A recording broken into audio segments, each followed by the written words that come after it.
Sabres beat a team they rarely beat, and they are slowly climbing up the standings. We'll get to it coming up here on the Locked On Sabres podcast.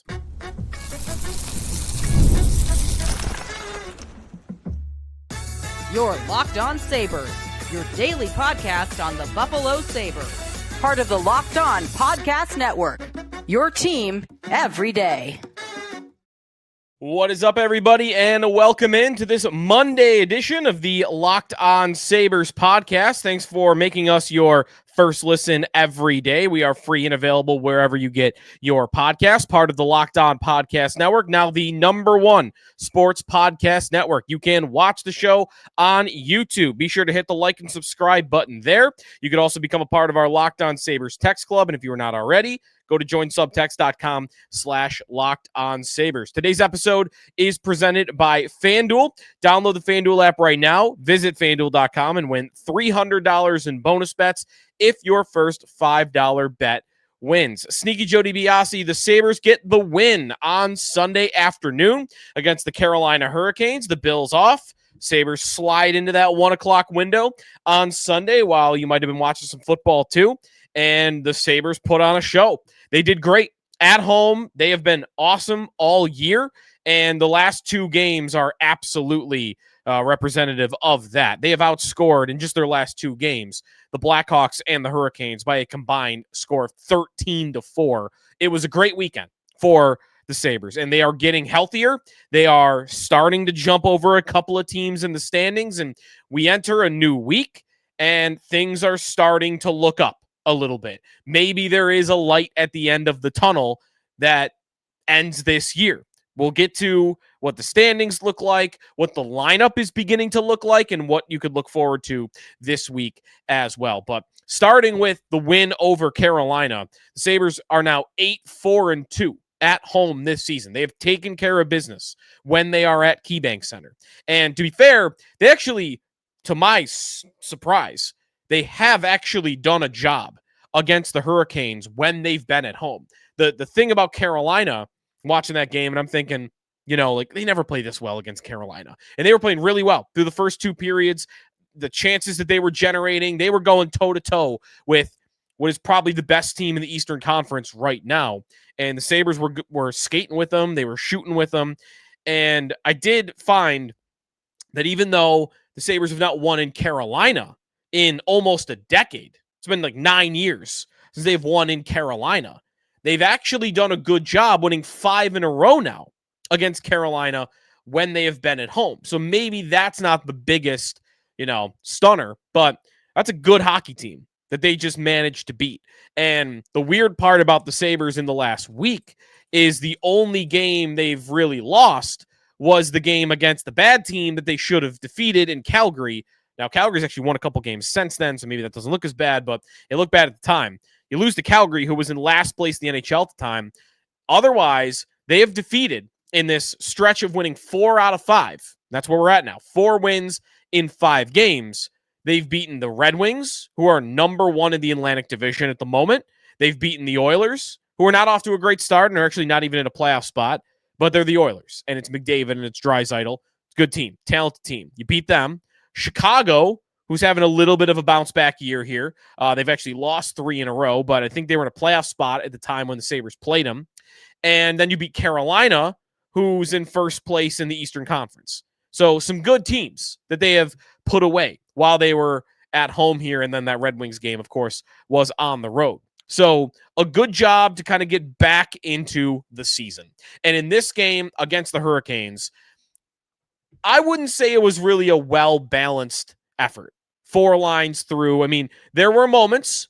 The Beck Malenstyn goal, that's a moment. It is one of the most flabbergasting goals, maybe the most impressive goal from an unlikely source by the Buffalo Sabres since, can I go back to Ilya Lyubushkin? Overtime against Tampa 3 years ago. I mean, that wasn't necessarily a skilled goal like Malenstyn scored. Lyubushkin walked in and just beat Vasilevsky one-on-one with kind of a snapshot. But Malenstyn, of all people, would have never guessed he even would have thought of that move, which is just to basically go around Sebastian Aho, put the puck out in front of him, cut underneath him. And Aho's not a defenseman. He's an elite player, great player, but he's not a defenseman. And Malenstyn maybe knew that. So he gets out to the front. And then to finish, respect to Malenstyn for finishing the job on Freddie Anderson, to stick handle a little bit, make him think he's going to the backhand, and then flip it back to the forehand and get it just underneath it would have been the blocker. Or the glove, but a great job by Malenstyn to get that goal through. SportsCenter top 10. I don't want to guarantee this. I'm pretty darn sure he will never score a more impressive goal for the Buffalo Sabres than the one that he scored in that game. And that was a big one, right? Like, everybody got really energized off that. Did you see the Sabres bench reacting? If you watch the playback, MSG cut to it just for a moment, and you see everybody's faces on the bench. Like, they were energized by that. And that is a 2-1 hockey game at the time. The Sabres had the lead, and you are 90 seconds away from going into the third period. And to get just that little extra cushion, I think did a lot for them going into that third period, and then they shut Carolina down from there. So that was a great moment from Malenstyn. But where I was getting to is, you had a good moment from Malenstyn. You had a good moment from Alex Tuch, who put away an easy power play goal. Great passing sequence. Josh Doan getting the puck behind the net, finding Ryan McLeod all the way across the ice and hitting him with the pass. And then the patience from McLeod to not just whip it on net, realize that the defenseman has gone down to the ice. Anderson is overcommitted to your side. And why rip it into traffic when, if you are able to get that pass across, then Tuch's got a wide open net. That's exactly what happened. He scored. The thing that won them this hockey game, on board with all that, and Luukkonen having a very strong outing. He stopped 29 of 30, his best game of the year. He was awesome in this game. Big saves at big times. No complaints at all. He earned his next start, I think, this week after what he did yesterday. The reason they won that game, to me, was they had one line that every time they stepped on the ice, they were dangerous, and they were keeping Carolina pinned in their own end. Ryan McLeod, Jason Zucker, and Jack Quinn were awesome yesterday in this game against the Hurricanes. They led the team in ice time because Lindy saw it. Lindy saw how well they were playing, and he kept throwing them back out there. They were just first to every loose puck. They were playing with so much speed and energy and even physicality. None of those three guys are really known for throwing their body around, but they were winning battles, including Jack Quinn, by the way. Quinn has been a very up and down guy for me this season. I thought he actually started the year really well. I've hated him for probably 2 weeks. Dumb plays every single night. And bounced back yesterday. I thought that was maybe his best game of the year. He was flying out there, and he was generating chances. He did score in this game. I thought he could have had a hat trick, honestly, the way that it was going. Quinn was incredible. Again, when he's moving and he's using his speed, that's when you get him at his best. I believe that there are some players in the league that they just can't think the game. Dylan Cousins was always this guy for me. And that when the game gets slowed down, they really struggle. That's where I'm starting to get to with Jack Quinn. I feel like with Jack Quinn, when the game is getting slowed down, he struggles a lot. That's why I don't really like him on the power play, because everything is very slow, and you got to make the right decisions. You got to be kind of quick. You got to be quick when you have the opportunity. Everything else is slow. This game, kind of a microcosm of, I think, when you see him at his best. His line was moving a million miles an hour, and they were just hitting Carolina with speed. And when you're playing fast and with instinct, I think you're getting more out of Jack Quinn. And that's what you saw in this game. McLeod and Zucker are two guys that could play that style with him. Very good skaters, quick players, skilled guys, also responsible defensively that can cover up if Quinn wants to be a little bit more aggressive. That line was great. On the night, they were the only line by the Sabres that had more shot attempts than Carolina. That shots were actually even. Every other shot line basically got outshot. And they got their goal at 5-on-5. They had more scoring chances than Carolina when they were out there. And again, all the other lines for the Sabres at 5-on-5 at least were outplayed by the Hurricanes. But that line showed up in a big way, and they should absolutely stay together. So they close out the game in the third period as a team overall. The shots and whatnot, all those numbers started to get a little bit more weighted towards the Hurricanes because Sabres did what they were supposed to do. You're playing a great team. You have a 2-goal lead, third period, buckle down. Don't allow grade A chances. Keep all of it to the outside. Don't let them get within one. And they never let Carolina get within one. And there were a couple times where the Hurricanes came a little bit close, but for the most part, I thought they had a really strong third period. That's the type of game they lose last year and the year before. And maybe they'll lose games like this year too. But those third period games where you've got a multi-goal lead, even if you're playing a top team like Carolina, you got to close that game out every single time. And they did manage to do it here. Thompson eventually buries the empty netter, and the Sabres go to 9-9-4 on the year. NHL 500. Not real 500 because they have 9 wins and 13 losses on the season, but 9-9-4 is NHL 500 there back to, which is an 82-point pace. We'll look at the standings in a little bit. The lineup, though, when we come back, beyond the line that I just talked about, the McLeod, Quinn, and Zucker line, what everything else is looking like as we enter a new week where I think the Sabres are about to get some pieces back. That when we return here on the Locked On Sabres podcast.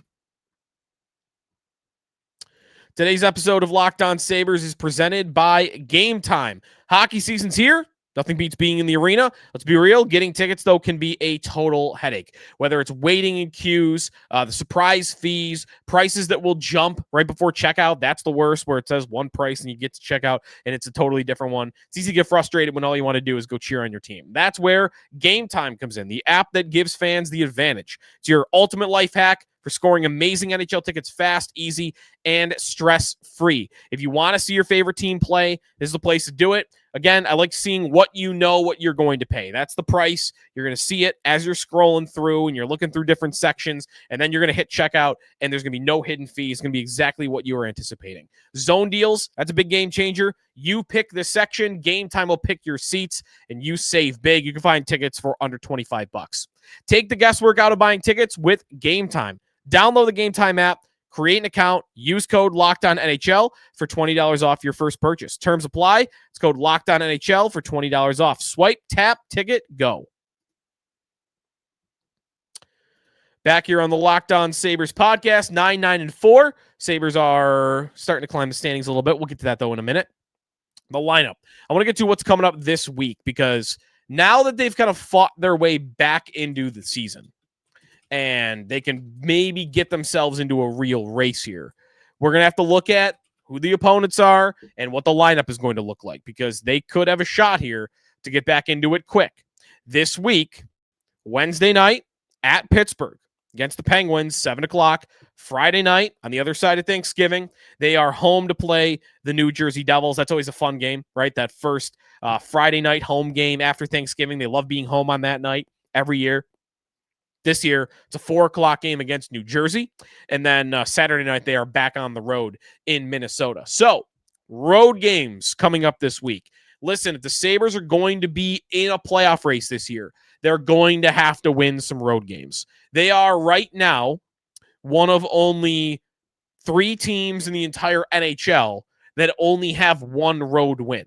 The other two, Nashville, who's in dead last in the Western Conference, and Toronto, who's in dead last in the Eastern Conference. So you got to have more than one win on the road, and they're going to have a couple of chances here coming up against 2 teams that are okay, pretty good.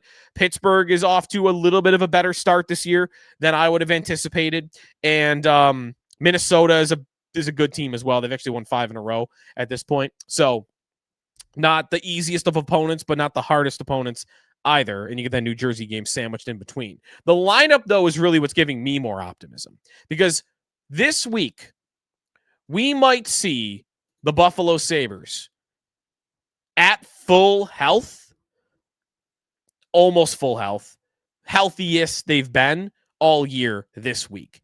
if you get Josh Norris back this week, and we'll see what Lindy Ruff has to say about that tomorrow and whether or not he'll be returning or practicing. It's kind of been trending towards Norris would return at some point during this week. And if we look at really who's been back here, Zach Benson returns to the lineup over the weekend. He gets another assist in his return. He looked awesome. He looked valuable playing with Noah Oslin and Tyson Kozak, mixing around a little bit though too. Benson looked great. You've got obviously Zucker back in the last 2 games, and he's been amazing in these 2 games. I think he's arguably been the Sabres' best player over the last 2 games since he returned. Your blue line with Dahlin back from Europe, your blue line is just missing Michael Kesselring, but you were missing him at the beginning of the year, and we don't know what that timeline is going to be. So he's really your most important piece. It's going to be out for a while still. Kulik is still out. You're not at full health. But you get Norris back. That's a real lineup. That's about as close to your regular lineup as you can fairly expect to get. Nobody's ever perfectly healthy, 100%. Most teams are missing 1 or 2 guys. Sabres are missing 5 guys, 6 guys in different stretches of this season. So to get back to missing 1 or 2 guys, that puts you in a real level of expectation for the season. And when Norris comes back, they'll have decisions to make on the lines because this is where the lineup gets interesting. I've liked Tage at center, and I just wouldn't move it. Keep him with Alex Tuch and Josh Doan. That line is working, and that line has got a little bit of everything. It's got the gritty, hardworking in Doan. It's got speed from all 3 of them, Tuch especially. It's got shooting. All 3 of them actually are pretty good goal scorers. Tage obviously the best. That line works. McLeod, Quinn, Zucker, we talked about that. Keep riding that line until it starts underperforming. And then you've got Benson kind of on a third line with a couple of rookies. And to get him a veteran line mate that has scored 30 goals in the past, like Norris to me fits there because Benson can do a lot of the dirty work. He's a skilled player. He's a pass-first guy. Norris can be less of a puck carrier, can be more of the shooter of that line. And hypothetically speaking, that's your third line. You introduce Norris back to the lineup, playing fewer minutes, manage his minutes a little bit because the guy's going to get injured a lot probably over his career, and he's not somebody that I'd expect you want to just throw into the lineup playing 20, 25 minutes a night. Can you get him at 15 minutes a night until you can trust him a little bit more to stay healthy? That, to me, is the right combination. You put him on that third line with Zach Benson, and suddenly your lineup looks pretty strong. If you've got Benson and Josh Norris on line 3, who began the season on line 1, right? Game 1 of the year was Benson, Norris, and Tage. And if I got 2 of those 3 guys on my third line, that's when you start looking like you've got a deep lineup. And the way Samuelson's been playing on the blue line and Dahlin being back in the fold, I'm starting to look at their lineup and go like, all right, there could be something here. But they've obviously got to go win the games on top of it. And this week, you get 2 road games that you got to win. When we return, what the standings look like at this point, and kind of some of the way I'm thinking about some of these other teams that are right around them. That when we return here in the Lockdown Sabres podcast. Today's episode is presented by FanDuel Sportsbook.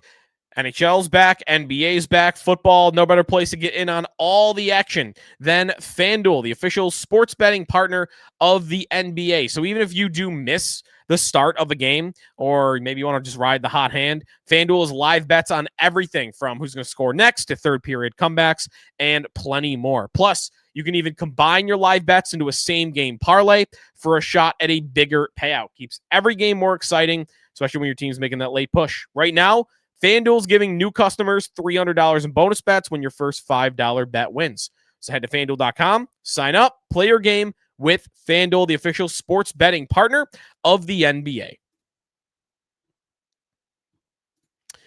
Wrapping things up here on the Locked On Sabres podcast, Sabres 9-9-4. How do the standings look at this point in time? Well, they are no longer in last place, and there'll be some games tonight, but they're not in last place at this very moment. The Maple Leafs in last. And if you go back to my Atlantic Division preview from before the year, I projected that Toronto was going to take a step back this year, losing Mitch Marner, not really replacing him, and they were a top 3 team in the NHL in save percentage last year with a couple of goalies that aren't really these Vasilevsky, Shesterkin elite types that you would count on that year to year to year, thought it was very obvious we were going to get regression in net from Toronto. That has happened. I did not think they'd be in last. So their demise is a little bit more aggressive than I thought it was going to be. But this was right there. The writing on the wall was there. Toronto taking a step back. They have done that. 1-6 on the road so far this year. They're having some of those same problems that Buffalo has had. They're at 21 points in 22 games, so it's only a 1-point difference. And a reminder, they should not have 21 points. They should have 19 points because Ukko-Pekka Luukkonen gifted them 2 points earlier in the season in Toronto. The Sabres absolutely should have won that game. So they should be lucky to even be within 1 point of getting out of last place. They should be 3 back of anybody else. So that's one of the 2 teams behind you. The other is the Rangers. And the Rangers, I don't know what's going on there. There's talk that Chris Drury's going to get fired here very soon. It's kind of amazing it hasn't happened yet because it's been about a year since rumors began that he was on the hot seat. The Rangers' problem is one that most teams usually don't deal with. Sabres are bad on the road. Toronto's bad on the road. A lot of teams are bad on the road. Who's really just bad at home? In fact, nobody else, I just want to double check this, nobody else in the Eastern Conference is below 500 at home. And yet, here's the Rangers. Like the next worst record at home this year in the East, Montreal, Washington, they're both 6-5-1. Pittsburgh's 5-3-2. Those are your next worst home records. The Rangers are 1-7-1. I have no idea what explains that. How they are that bad. They're actually 9-4-1 on the road. They've lost 4 in a row. They're kind of on a cold streak here. So you got 2 teams. You got a lot of teams around the Sabres that have been perennial playoff teams. The 2 teams below them, Rangers and Leafs, teams that you've seen in the playoffs a lot. The teams 2 right above them, Florida and Washington. Playoff teams all the time. One of them is a growing dynasty here. So kind of an odd point in the season where everybody around you might expect is eventually going to get it together. Some of those teams, I'm not sure the Rangers or Toronto do. Florida, you probably do. But anyways, you're at 22 points right now. Sabres are 3 back of Philly, and Philly's actually played 2 fewer games, so maybe not the best team to look at. Boston is the right team to look at. Boston is in a playoff spot. 26 points, 24 games played. The Sabres have 2 games in hand, and they are 4 back of a Bruins team that is not that talented. Morgan Geekie leads the NHL in goals. That's part of why they're getting results here. I don't think you should expect Geekie to continue at this pace where he's going to score 50 or 60. So Bruins come back down to earth a little bit. I think is very likely. That's a team you could catch. That's a team you could jump. Montreal's struggling a lot. That's another team you could jump. Really, the best news for the Sabres is they're still hanging in there, and the division is bad. The division is just plain bad. There are now 2 of the 8 teams have a positive goal differential. That's it, 2 out of 8.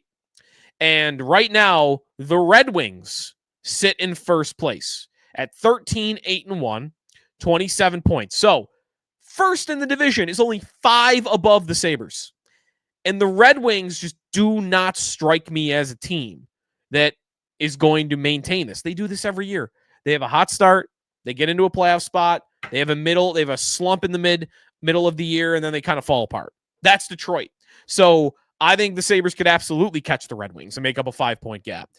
I think Tampa or Ottawa are more likely to win the division, of course, than I would the Sabres, but it's gettable. It's right there for them. It's not a good division. It's the worst this division has been since it was created over a decade ago when they changed up the formats. It's the worst it's ever been. So if there was ever a year where, you went through a rough start and you had a lot of injuries and the season was kind of feeling like it was off the rails, but you were able to bounce back and hold it together, the year you're able to do that and make it would be this year.